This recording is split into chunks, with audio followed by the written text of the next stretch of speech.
الرحمن الرحیم، کل 20 مارچ جمعۃ المبارک ہے اور اس حوالے سے انشاءاللہ جمعہ کی اجتماعات ہر صورت ہوگے۔ نماز با جماعت کی کسی صورت بھی چھٹی نہیں ہو سکتی اور اس کو معطل نہیں کیا جا سکتا۔ صفیں بھی اسی طرح ساتھ ساتھ بنے گی، درمیان میں وقفہ نہیں آئے گا۔ اور اس حوالے سے مفتی اعظم پاکستان مفتی منیب الرحمان صاحب کا فتویٰ آ چکا ہے، جس کی تمام علماء اہل سنت نے اس کی تائید کی ہے۔ سنی اتحاد کونسل ہو، تحفظ ناموس ارسال معاذ ہو اور اس طرح جمعیت علماء پاکستان ہو۔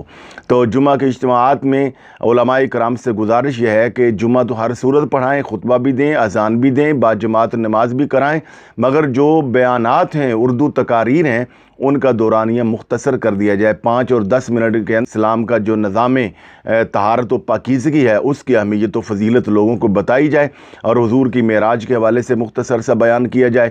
مساجد انتظامیہ بھی جو ہے وہ مسجدوں کے دروازے پر سینیٹائزر کا اور مفت ماسک تقسیم کرنے کا اہتمام کریں، مخیر حضرات ان کی معاونت کریں، اور جن لوگوں کو کھانسی ہو، نزلہ ہو، انہیں چاہیے کہ وہ یا کورونا کا اگر انہیں کوئی شک ہو تو گھبرانے کی ضرورت نہیں ہے، وہ گھروں میں ہی نماز پڑھیں۔ با جماعت نماز پڑھنا ان کے لیے ضروری نہیں ہے۔ جماعت میں کی جب ہو تو قریب قریب کھڑے ہوں، بقیہ نماز یا گھر میں جا کر پڑھیں یا دور دور ہو کے پڑھیں، اور ہاتھ ملانا بھی ایسی صورت میں کوئی ضروری نہیں ہے۔ البتہ سلام منہ سے کیا جائے، سلام کا جواب بھی دیا جائے۔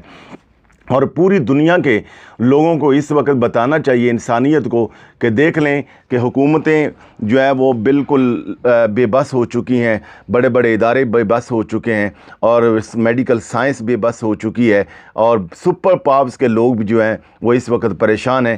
اس وقت اگر کوئی سہارا ہے تو وہ حضور نبی پاک کا دیا ہوا نظام طہارت و پاکیزگی ہے۔ صفائی کی اہمیت لوگوں کو بتائی جائے۔ نبی کریم صلی اللہ علیہ وسلم نے ارشاد فرمایا کہ طہارت نماز کی چابی ہے اور نماز جنت کی چابی ہے، اور وقت نے ثابت کر دیا ہے کہ طہارت اور پاکیزگی یہ نماز کی اور جنت کی ہی نہیں بلکہ زندگی کی بھی چابی ہے۔ تو اس پیغام کو زیادہ سے زیادہ شیئر کریں، احتیاط کریں، بچوں کو نہ لے کے آئیں، زیادہ بوڑھے لوگ جو ہیں وہ بھی گھروں میں نماز پڑھیں، اور اللہ تعالیٰ سے جو ہے وہ رجوع کریں، اللہ تعالیٰ سے معافی مانگیں، دعائیں کریں، اور بالخصوص کشمیر کے مسلمانوں کے لیے آواز اٹھائیں۔ لوگوں، تم نے دیکھا کہ ان کو پابند کیا گیا، ان کو محصور کیا گیا، تو آج پوری دنیا کا لاک اپ ہو رہا ہے، لاک ڈاؤن ہو رہا ہے۔